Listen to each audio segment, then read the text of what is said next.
So it's actually Saturday at the minute. This lesson, that I'll be including in this video was a very long time ago, as you'll be able to tell by the hair change and the fact that Marino is now actually out of work.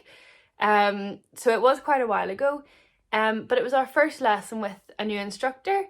It was a flatwork lesson. We haven't had a flatwork lesson before. And Marino can be quite tricky to ride on the flat, so I really felt like I needed one. And I just happened to get offered a lesson with this instructor, and obviously take any opportunities you can get. So I had a lesson with her. It might not be very exciting, but I hope you'll be able to tell, like, through the voiceover, what we were working on and everything. And I found it really beneficial. Like, I found it quite interesting. So I just thought I would do a wee voiceover so you could, see if my riding's changed in my videos or anything, so you can see where it's come from and all that.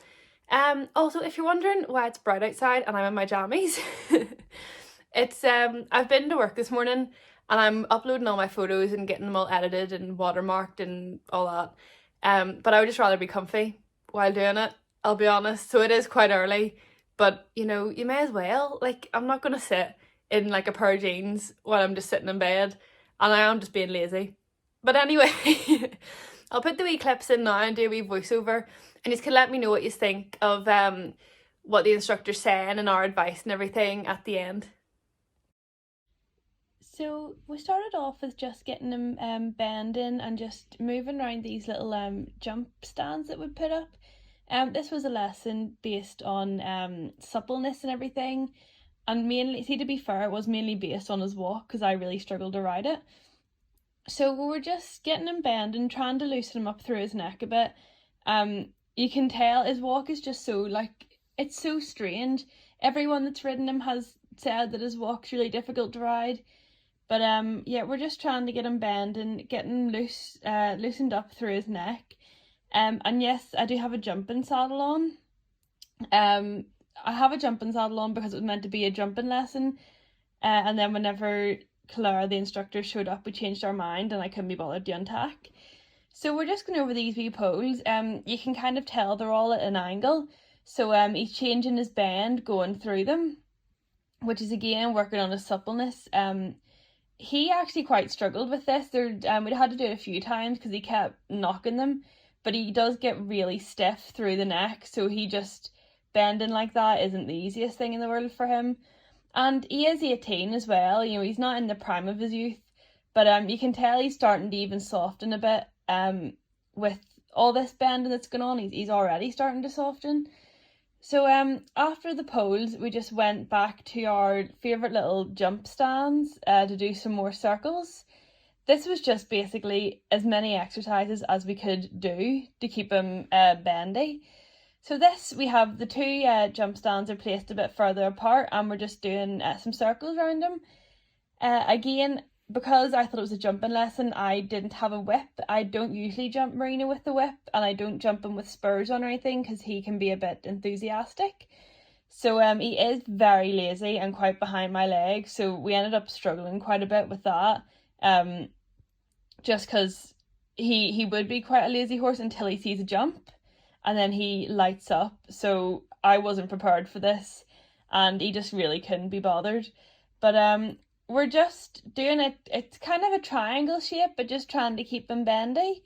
You can't really tell in the video, but my inside hand is whenever we go round a turn, round a corner, I'm pretty much dropping my rein on that hand just so he has to figure it out for himself. At this point, we're transitioning to walk, leg yielding over a bit, and then trotting as soon as we get to the peak of our triangle. So that's just, getting him thinking, working on transitions, and then also working on suppleness as well by pushing him out a bit. He doesn't like this because it means he actually has to work. But it was quite difficult and it's very messy, so nothing in this video is going to be pretty. Here we are giving it a try on the other rein. You can actually see he's starting to soften through his neck and starting to drop his head a little bit. That doesn't last very long, but he tried for a bit. So this, I think we're just doing a lot of transitions throughout this lesson. There were so many transitions. And yeah, so that was a transition, and then as soon as we get back onto the track, we had to trot. because, as I said a while ago, in this lesson he was just dead to my leg.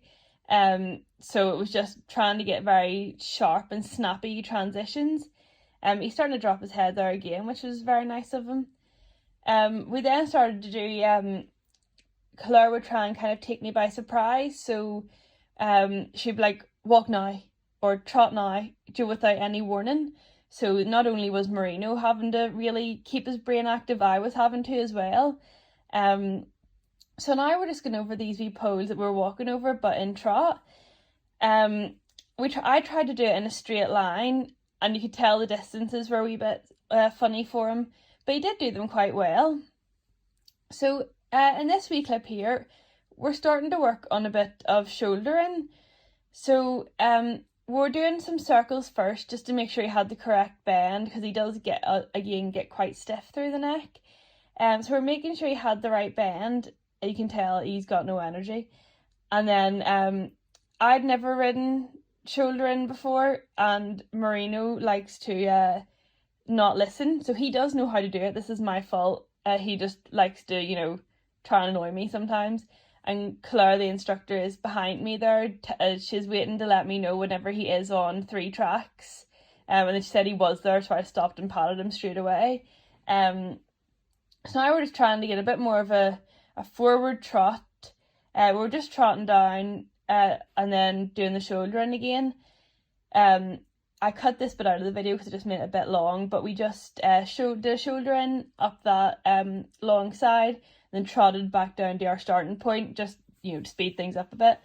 So we're giving this another go. In the videos it doesn't look great, mainly because you can't really see his legs, so you don't really know what he's doing.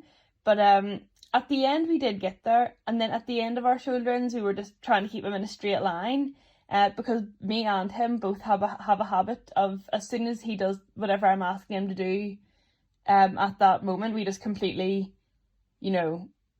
give up on riding. So for example, like if I'm trotting and I ask him to transition to walk, we don't have a very active walk, we just die. So we're working on basically making me less lazy and making him less lazy. So we're trying a bit of shouldering on this rein now. This rein is actually his better rein, believe it or not. He makes it quite obvious what rein is the better rein and what rein's the worst rein. But again, just doing our shouldering and then turning into our straight line.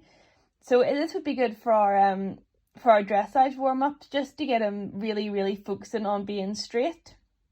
So, that all-important down the centre line, it would be quite beneficial for that. Before all my shoulderings, you can see that I'm doing, it's not really a shouldering, it's very, very weak shouldering. But you can see I'm doing a circle just beforehand, and that's just really to remind him that, you're listening to me here, we're doing a bit of work, and to make sure he is bending properly and he's not just, just throwing his head about. So basically with Marino, he can be quite gobby, like he can, throw his head about and like make his mouth look weird, as you can see in that clip of him trotting. But that has been him from he was a baby, like he's always behaved like that. And I was told by his owners and everything, if you ever get a comment in a dressage test about it, don't take it to heart. It's like there's nothing you can really do about it. And this instructor has known Marino from he was 4 and he's 18 now.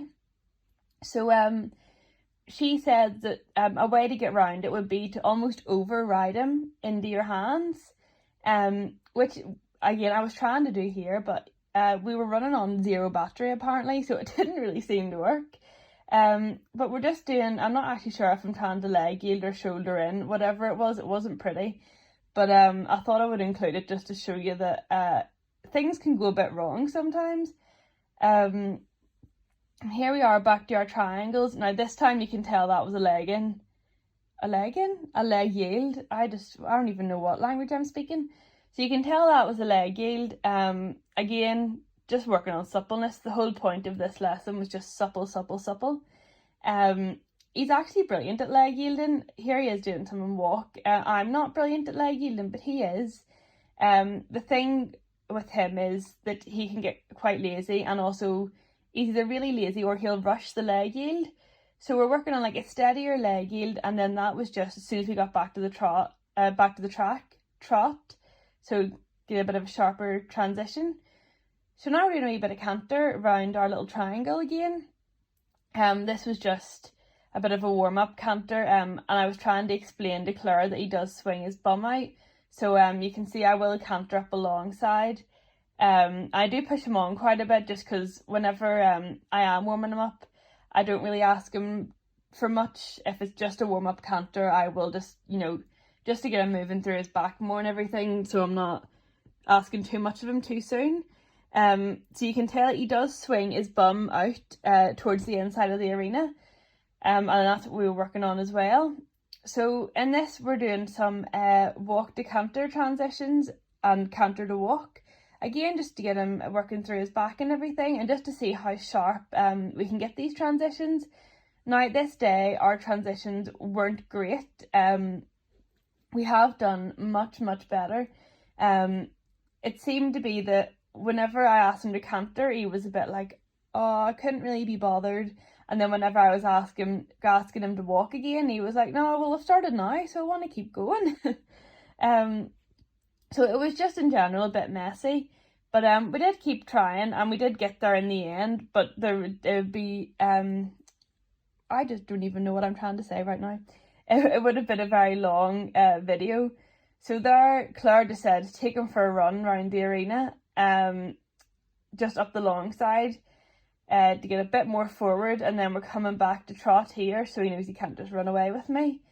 So now we're getting a very forward trot. We're not asking him to extend, just, very forward, just trying to wake him up a bit, because he was just dead this day. I don't know what got into him. He wasn't even out in the field or anything. So I am working. In this wee clip, we are just working, I forget what you call it. Turn on the forehand, I think it is. But I'd never ridden it before. Obviously Marino knew what to do, I didn't. So Claire's having to show me. And Marino does get quite stubborn. If he knows that the rider doesn't know what they're doing, then he will not do it. So Claire is literally moving my legs into the right position and showing me exactly what to do. And then you can tell that Marino does do it, and he does behave. So he did do quite a lot of that. You can tell in this wee clip that was another see how forward we can go. He loves a good yee-haw down the arena, and then collecting him up again, and asking him for a bit more. So we're asking for a bit more up the long sides, and then shortening for the short sides. And that was pretty much the end of our lesson. Here's a clip of him rolling in the field after, and obviously we had a cool down just in walk and everything, but that's just a clip of him getting absolutely stinking after. Hi guys, so I hope you enjoyed that wee voiceover. I know it might seem like a bit boring, because it was only, it was mainly walk and a bit of trot, but it was like the groundwork for everything, like the foundations, and once we can perfect things and walk, it'll go into the trot, and then so on and so forth. So I know you might find it a bit boring, but I did think it helped quite a lot. But if you did enjoy it, don't forget to like, subscribe, and maybe leave a wee comment if you're feeling a wee bit generous. And I'll see you next week for another video. Bye!